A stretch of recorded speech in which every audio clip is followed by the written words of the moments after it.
Literally time 3:00 అవుతుంది. Okay. 10th class intermediate exam రాస్తే ఎలా ఉంటుందో అలా ఉంది నాకు. అంటే ఫస్ట్ టైం నేను చాలా పెద్ద ట్రిప్కి వెళ్ళబోతున్నాను. నార్మల్గా ఫ్యామిలీతో వెళ్ళడం, సింగిల్గా వెళ్తే చిన్న చిన్న ట్రిప్స్కి వెళ్ళడం అలవాటైంది. కానీ కేదార్నాథ్, బద్రీనాథ్ వెళ్ళడం అనేది నా పాయింట్ ఆఫ్ వ్యూలో నాకు అది చాలా పెద్ద విషయం. అసలు ఎందుకు వెళ్ళే అవకాశం వచ్చిందో తెలియదు, కానీ లక్కీగా ఆపర్చునిటీ అయితే వచ్చింది. అసలు అక్కడ ఎలా ఉంటుంది, నేను ఆ అట్మాస్ఫియర్ని ఎలా ఎంజాయ్ చేస్తాను అని ఇప్పటివరకు అయితే ఎగ్జైట్మెంట్ లేదు, కానీ ఇప్పుడైతే ఎగ్జైట్మెంట్ స్టార్ట్ అవుతుంది. నా ఎగ్జైట్మెంట్ ఏమో కానీ మా పేరెంట్స్ 100 సార్లు ఫోన్ చేస్తున్నారు నాకు. పాప వాళ్ళ టెన్షన్ భరించలేక, బట్ మా మీద ఉన్న ప్రేమతో ఓకే వెళ్ళండి మీరని పంపిస్తున్నారు. గాడ్, అంటే ఒక 5-10 ఇయర్స్ అయినాక కొన్ని మూమెంట్స్ గుర్తుంటాయి, కొన్ని బాగానే ఎంజాయ్ చేసా అంటాం కానీ ఎగ్జాక్ట్గా గుర్తురాదు. సో ఖచ్చితంగా నాకు మంచిగా అనిపించింది అంతా మూమెంట్ క్యాప్చర్ చేయాలని చెప్పేసి నేనైతే రికార్డింగ్ స్టార్ట్ చేస్తున్నాను. సో ఇంకొంతసేపట్లో అయితే సూర్య వస్తాడు, ఇంకా రైల్వే స్టేషన్కి స్టార్ట్ అయిపోవడం. Hopefully everything goes well. Early morning 3:00 అయింది హాస్టల్ నుంచి బయటికి రావడం. హాస్టల్ నుంచి బయటికి రావడం అంటే ఒక చిన్న యుద్ధాన్ని గెలిచినట్టే. అంత ఈజీగా బయటకు వదలరు.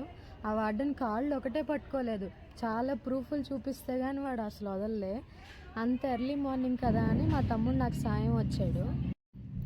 ఇంకా రైల్వే స్టేషన్కి రాగానే గ్యాంగ్ అందరికీ ట్రిప్ వైబ్ స్టార్ట్ అయిపోయింది. ఆ ఎగ్జైట్మెంట్లోనే చిన్న వీడియోస్ తీసుకున్నాం. ఇక ఈ పక్కన కనిపిస్తున్నాడు కదా, వీడే నా బ్రదరు. వీడికి నాకు ఒక్క పోలిక కూడా సెట్ అవ్వదు. ట్రైన్ ఎంతకీ రావట్లేదని ఆ గజాల్లో దూరి పడుకున్నాను. లిటరల్లీ పొద్దున్న ఎప్పుడో రావాల్సిన ట్రైను మధ్యాహ్నానికి వచ్చింది. మా ఎక్సైట్మెంట్ కాస్త నీరసం అయిపోయింది. సరే అమ్మ ఎప్పటికైనా వచ్చావా హీరోయిన్, రా త్వరగా ట్రిప్ స్టార్ట్ చేయాలనుకున్నాం మేము. ఇంకా లోపలికి వెళ్ళగానే మా కంపార్ట్మెంట్లోనే ఒక ఫ్యామిలీ వచ్చింది. వాళ్ళకి 3 పిల్లలు. ఆ 3 పిల్లలకి పెద్ద ఏజ్ గ్యాప్ కూడా లేదు. వాళ్ళు గోడమే బల్లిల్లాగా బర్తులు పట్టుకు వేలబడుతున్నారు. వీళ్ళు పడితే మేమెక్కడ తోసేసామా కెచ్చలు చేస్తూ అనుకుంటారేమో అని చాలా జాగ్రత్తగా చూసుకున్నాం వాళ్ళని. వాళ్ళతోనే ట్రైన్ జర్నీ అంతా గడిచిపోయింది. మనకి ఇక్కడ Hyderabad to Delhi almost 1.5 day పట్టింది వెళ్ళడం. ఈ ట్రైన్ డిలే వల్ల ప్లాన్ కాస్త రివర్స్ ప్లాన్ అయిపోయింది. ఈ ట్రిప్లో నేను నేర్చుకుంది ఏంటంటే అన్నీ స్కెచ్ గీసినట్టుగా బ్యూటిఫుల్గా అవ్వవు. కొన్నిసార్లు ప్లాన్లు మారుతాయి. దాన్ని కూడా మనం ఎంజాయ్ చేస్తూ ఇంకా జర్నీ సాగించేసేయాలి. ఫైనల్గా అయితే ఢిల్లీ రీచ్ అయ్యాము. ఢిల్లీ ఎండలు అయితే మామూలుగా లేవు. అది చాలా పొల్యూటెడ్ ఏరియా కదా, కాలు అడుగు పెట్టగానే బిందులు చెమటలు కారిపోతున్నాయి. ఇక్కడే స్కామ్ నెంబర్ 1 జరిగింది. ఏంటి అంటే ఈ ఎండను భరించలేక ఏసీ హోటల్లోని ఫుడ్ తిందామని చెప్పి వెళ్ళాము. మెనూ కార్డులో రేట్లు మెన్షన్ చేయలే. తినేసాక పర్ ప్లేట్ 500 అన్నారు. అరే భయ్యా నువ్వు ప్లేట్లో ఏం పెట్టావని 500 అడుగుతున్నావు అంటే అక్కడ ఉన్న బాడీ గార్డ్స్ని చూపించాడు. ఓకేలే, ఓ ట్రిప్ స్టార్టింగ్లోనే ఎందుకు తగులని చెప్పేసి నైస్గా వాళ్ళకి డబ్బులు అర్పించేసి ఇంకా మా దారిని మేము హరిద్వార్కి స్టార్ట్ అయిపోయాం.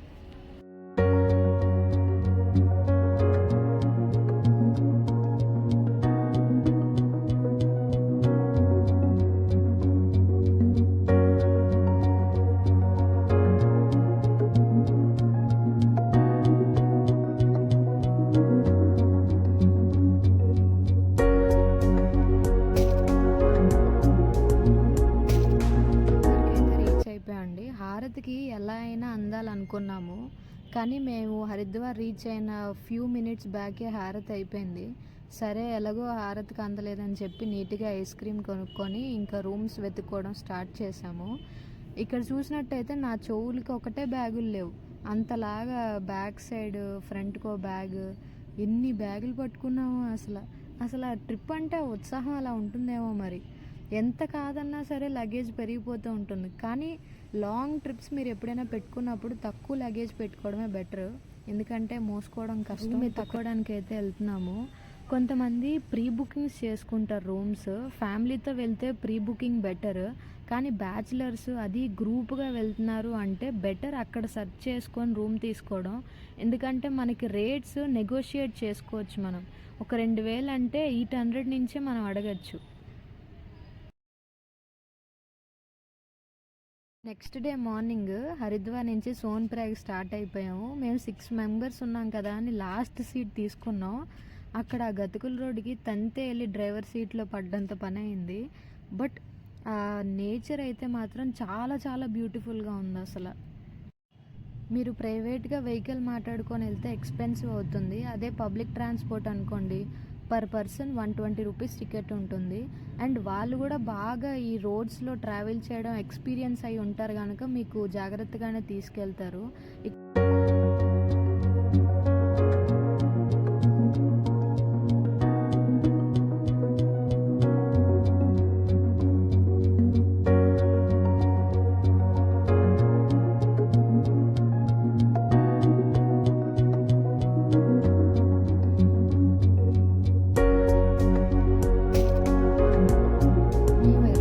స్టార్ట్ అయ్యాం కదా, అప్పుడప్పుడే సన్ రైజ్, వాటర్ మీద లైట్గా వైట్ కలర్ ఫాగ్. మ్యాన్, అసలు నేచర్ ఎంత బ్యూటిఫుల్గా ఉంటుందనేది నేను ఫస్ట్ టైం ఎక్స్పీరియన్స్ చేశాను. అసలు ఆ వ్యూ గురించి నేను ఆలోచించినా సరే నాకు చాలా ఎక్సైటింగ్గా అనిపిస్తుంది. హరిద్వార్ నుంచి సోన్ప్రయాగ్ రీచ్ అవ్వడానికి ఆల్మోస్ట్ 6 to 8 hours అయింది. అన్ని గంటలు అసలు బస్సులో కదలకుండా కూర్చోవడం అనేది చాలా పెద్ద టాస్క్. ఫైనల్గా అయితే సోన్ప్రయాగ్ రీచ్ అయ్యాము. ఈ బ్యాగ్స్ అన్నీ ఒక లాకర్ రూమ్లో పెట్టేసి మా పాదయాత్ర అయితే స్టార్ట్ చేసాము. కొంతమంది హెలికాప్టర్లో వస్తారు, కొంతమంది హార్సెస్ సపోర్ట్ తీసుకుంటారు, ఎవరు ఇండివిజువల్ కాల్ వాళ్ళది. మేము ట్రెక్ చేద్దాం అనుకున్నాం. సో మేము ట్రెక్ చేస్తూనే కేదార్నాథ్ టెంపుల్కి వెళ్ళి మళ్ళీ రిటర్న్ కూడా ట్రెక్కింగ్తోనే వచ్చాము. ఇక్కడ హైలైట్ ఏంటంటే, నాకు రాత్రంతా మేము ట్రెక్ చేస్తామన్న విషయం తెలియదండి. ఏదో ఆ కొండల మధ్యలో ఒక రిసార్టో, అట్లీస్ట్ ఒక టెంటో ఏదో ఒకటి ఉంటుంది అనుకున్నా. కానీ ఏ టెంటు లేదు, ఏ హోటలు లేదు, ఏ రిసార్టు లేదు. ఊరి నాయన, రాత్రంతా నేను ఈ దట్టమైన అడవిలో నడవాలా అనే విషయం నాకు బుర్ర తిరిగిపోయింది ఆ క్షణం. అయితే customer care toll free numbers ఉంటాయి కదా, వాళ్ళకి ఫోన్ చేసి, hello, I'm in the middle of the forest, is it okay to walk in night time అని అడిగా. వాళ్ళు okay ma'am, you can walk, no animal will come అన్నాడు. నీకేం పోయింది భయ్యా, నువ్వు చెప్తావు, ఏ జంతువు వచ్చి నన్ను పట్టుకుపోతే ఏంటి పరిస్థితి అనుకున్నాను నేను.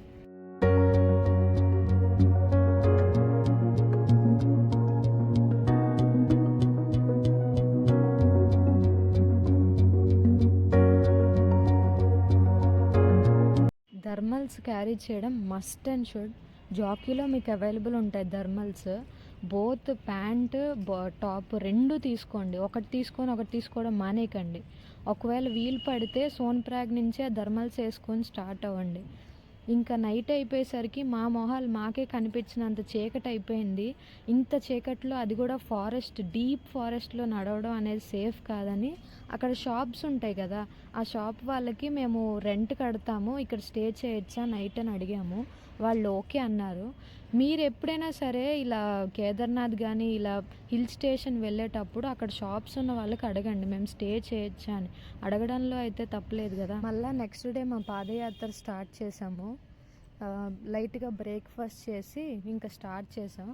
మనకి సర్టెన్ డిస్టెన్స్ వచ్చిన దగ్గర నుంచి ఇంకా 6 kilometers అంటారు, కానీ ఆ 6 ఎప్పటికీ అవ్వదన్నమాట. అలా 6 అనే ఆల్మోస్ట్ ఒక 20-25 kilometers నడిచేస్తాం మనం.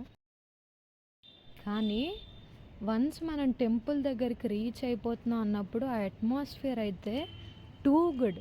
ఇంత కష్టపడి పైకెక్కి అసలు ఈ వ్యూ చూడగానే మనకి ఉన్న అలసట అంతా పోతుంది. అసలు నేను పుస్తకాల్లో చదవడం తప్పించి ఎప్పుడు హిమాలయాలు చూస్తానని కూడా అనుకోలేదు. కానీ అంత దగ్గర నుంచి చూసేసరికి నాకు చాలా బాగా అనిపించింది. అసలు I will never forget this moment. Trekking చేసేటప్పుడు ఒక పాయింట్ ఆఫ్ టైంలో ఈ మౌంటైన్ మనకి ఎదురుపడుతుంది. వెనక హిమాలయాస్, ముందున్న మౌంటైన్ పైన టాప్ టిప్ దగ్గర శివుడు మఠం వేసుకొని హెయిర్ లీవ్ చేసుకొని కూర్చున్నట్టు కనిపిస్తారనమాట. అది అసలు లిటరల్లీ గూస్ బంప్స్ మూమెంట్. అది ఎన్నిసార్లు కళ్ళు తుడుచుకొని చూసినా సరే నిజంగా అక్కడ శివుడు కూర్చున్నట్టే కనిపిస్తాడు. Oh man, that is a extremely different experience and I think everyone should experience this. ఇంకా దర్శనం అయిపోయాక రిటర్న్ అయితే స్టార్ట్ అయిపోయాము. రిటర్న్‌లో ఒక 5 కిలోమీటర్స్‌లో ఇంక కొండ దిగిపోతాం అనే టైంకి మా గ్రూప్‌లో ఒక అబ్బాయికి హెల్త్ సపోర్ట్ చేయలేదు. అంటే తను ఇంక నడవలేకపోతున్నా వీక్‌గా ఉందన్నాడు. ఈ డోలీ వాళ్ళు ఉంటారు కదా! డోలీ వాళ్ళ హెల్ప్ తీసుకున్నాం. వాళ్ళు ఒక బాస్కెట్ ఉంటుంది. ఆ బాస్కెట్ మీద కూర్చొని మనం కిందకెళ్తాం. అయితే వాళ్ళు 5 కిలోమీటర్సే కదా 500 ఛార్జ్ చేస్తాం అన్నారు. కిందకెళ్ళాక దానికో సున్నా యాడ్ చేసి 5000 ఇమ్మన్నారు. అదేంటిది అని అడిగితే ఇచ్చేదాకా ఊరుకోలేదు. సో బెటర్ మనకి భాష రాని ఊరు వెళ్ళేటప్పుడు వీడియో తీసి పెట్టుకోవడం ఏవైనా రేట్స్ కోసం మాట్లాడితే. అండ్ ఇప్పుడు నేను చెప్పాలనుకుంటుంది కంప్లీట్గా నా పర్సనల్ ఒపీనియన్ అండి. అక్కడ నేను చూశాను చాలామంది ఫిజికల్గా ఫిట్గా ఉండి కూడా గర్గిల్స్ పెట్టుకొని ఇన్స్టాగ్రామ్లో రీల్స్ చూస్తూ హార్సెస్ హెల్ప్ తీసుకొని కేదార్నాథ్ ట్రిప్కి వెళ్ళి మళ్ళీ రిటర్న్ వస్తున్నారు.